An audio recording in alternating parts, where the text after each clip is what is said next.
Saúde da gestante. A gente vai começar falando primeiramente sobre a assistência da enfermagem no pré-natal.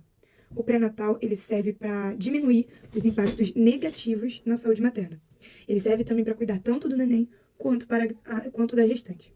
O objetivo do acompanhamento pré-natal é assegurar, o desenvolvimento da gestação, permitindo o parto de um recém-nascido saudável sem impacto para a saúde materna, Ele deve ser realizado, o início do pré-natal deve ser o mais precoce possível, preferencialmente nas primeiras 12 semanas ali de gestação.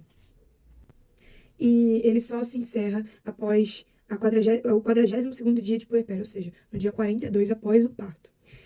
E não existe alta de pré-natal, porque a gestante mesmo, e até mesmo a puérpera, ela sempre possui, aquele acompanhamento, aquele cuidado, aquele zelo. Então, não existe alta do pré-natal. O pré-natal, ele é contínuo. Então, a gestante ela vai ter um acompanhamento contínuo, independente se ela estiver bem, o acompanhamento continua. Então, não existe alta do pré-natal. Segundo a OMS, existe um número adequado de consultas obstétricas, que é igual ou superior a 6, que são distribuídas da seguinte forma: uma consulta no primeiro trimestre, 2 consultas no segundo trimestre e 3 consultas no terceiro trimestre da gestação. Essa distribuição, ela é basicamente para as grávidas de baixo risco, que são atendidas na atenção básica. Mas nós temos uma atenção especial, que ela é dispensada às grávidas com maiores riscos, que são as consultas de alto risco, as grávidas de alto risco, onde a gente tem uma distribuição diferente, onde nós temos até a 28ª semana de gestação, as consultas serão mensais, entre a 28ª e 36ª, as consultas serão quinzenais, e no termo, que é quando a gente está próximo do nascimento, as consultas são semanais.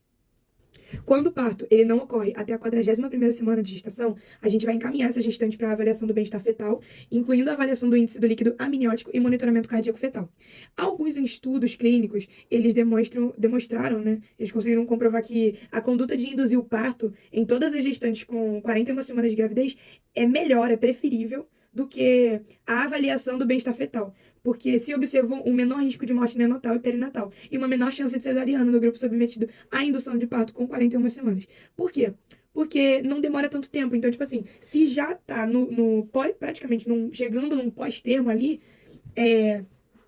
a gente induzir esse parto logo, quando a gente já chega, já tá passando o tempo, então a gente induz esse parto, isso diminui a chance de uma cesariana, a chance de morte neonatal ou perinatal. Então, assim, foi avaliado, e esses estudos clínicos comprovaram que o ato de induzir o parto é preferível do que a gente ter aquele processo da avaliação fetal e tudo mais. Então, nós temos essas medidas aí para tomar quando o parto ele não ocorre até a 41ª semana de gestação. Para uma assistência pré-natal efetiva, a gente sempre deve procurar garantir àquela gestante uma discussão permanente sobre a importância da assistência pré-natal, Sempre estar lembrando essa gestante sobre a importância do pré-natal, desse acompanhamento durante o período da gestação dela, a identificação precoce de todas as gestantes na comunidade e o pronto início desse acompanhamento. Então, como a gente falou, a gente sempre vai iniciar esse pré-natal o mais precocemente possível, especialmente, assim, no primeiro trimestre da gravidez, Até as 12 semanas de gestação, a gente vai dar início a esse acompanhamento pré-natal, fazendo a identificação, de todas as gestantes dessa comunidade. Em toda consulta do pré-natal, nós vamos fazer a classificação do risco gestacional, e o encaminhamento adequado de cada uma das gestantes. Então, quando for necessário um acompanhamento de alto risco ou um suporte de urgência e emergência obstétrica, a gente vai encaminhar essa gestante de acordo com a classificação desse risco gestacional. E ele vai ser realizado em todas as consultas daquela gestante. E aí a gente tem aquelas divisões, distribuições das consultas de acordo com uma consulta de baixo risco e uma consulta de alto risco. O acompanhamento periódico e contínuo de todas as gestantes para assegurar seu segmento durante toda a gestação.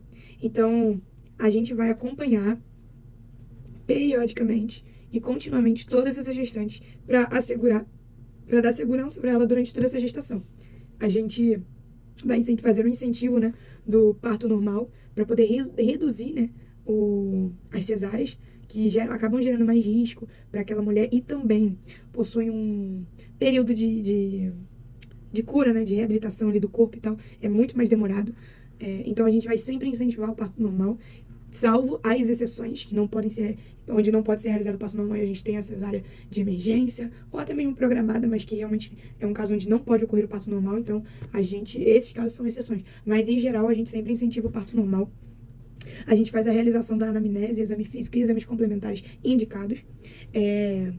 A imunização antitetânica e para a hepatite B. A gente oferece medicamentos, os medicamentos necessários, né? Sulfato ferroso para tratamento de profilaxia de anemia e ácido fólico, né? Que é um uso recomendado desde o período pré-concepcional e durante o primeiro trimestre da gravidez. Nesse caso, a enfermagem ela oferta esses medicamentos, entendeu? Que são medicamentos já necessários e já prescritos, que já são de lei ali desse processo da gestação, né? O diagnóstico e prevenção do câncer de colo de útero e de mama, a gente também esse processo também está envolvido, né? Numa assistência pré-natal efetiva. Avaliação do estado nutricional e acompanhamento do ganho de peso no decorrer da gestação. Atenção ao adolescente conforme as suas especificidades.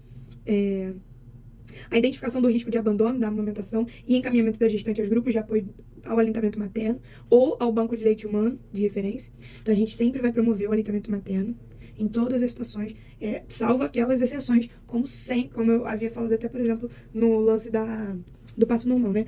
O aleitamento materno também tem as suas exceções, mas fora as exceções do aleitamento, a gente sempre vai incentivar o aleitamento materno, exclusivo até os 6 meses de idade. A oferta de atendimento clínico e psicológico a gestantes vítimas de violência, seja esta por qualquer tipo, doméstica, física, sexual, psicológica, seja aquela em risco de depressão pós-parto também.